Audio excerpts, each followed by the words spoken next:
அனைவருக்கும் காலை வணக்கம். திருப்பாவை பாடல் 28. கறவைகள் பெண் சென்று கானம் சேர்ந்துண்போம். அறிவொன்றும் இல்லாத ஆயர்குலத்து ஒன்றன்னை பிறவி பெருந்தனை புண்ணியம் யாமுடையோம்.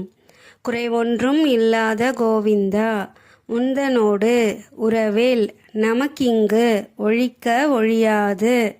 அறியாத பிள்ளைகளானோம் அன்பினால் உந்தன்னை சிறு பேர் அழைத்தனவும் சீறி அருளாதே.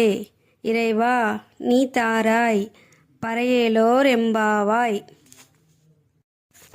பொருள்: குறையே இல்லாத கோவிந்தனே, நாங்கள் பசுக்களின் பின்னால் சென்று அவற்றை மேய்த்து தயிர் சாதம் உண்பவர்கள்.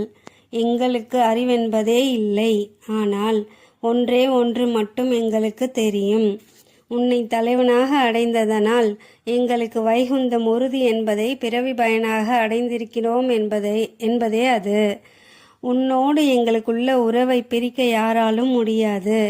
விரதம் இருக்கும் முறை பற்றியெல்லாம் அறியாத பிள்ளைகள் நாங்கள். அதுபோல் கண்ணா, மணிவண்ணா, கருணாகரா என்றெல்லாம் உன்னிடம் உள்ள உரிமையின் காரணமாக ஒருமையில் அழைத்தோம். அதற்காக கோபித்து கொள்ளாதே. எங்கள் இறைவனே, எங்கள் நோன்பை ஏற்று அருள் தருவாயாக. விளக்கம்: குறையொன்றும் இல்லாத கோவிந்தா என்ற வார்த்தையை படிக்கும்போது கண்ணனுக்கு ஏதோ குறை இருந்தது போலவும் இப்பொழுது தீர்ந்து விட்டது போலவும் தோற்றமளிக்கிறது. அவனுக்கு என்ன குறை?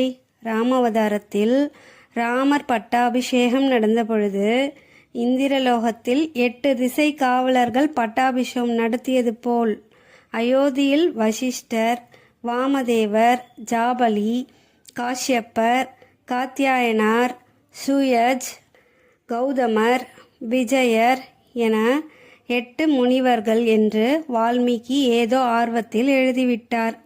ராமனுக்கு இது ஒரு குறை. இந்திரனை ஜெயித்து இந்திரஜித் என்று பட்டம் பெற்றவனை நாம் நம் தம்பியை வைத்து ஜெயித்து விட்டோம்.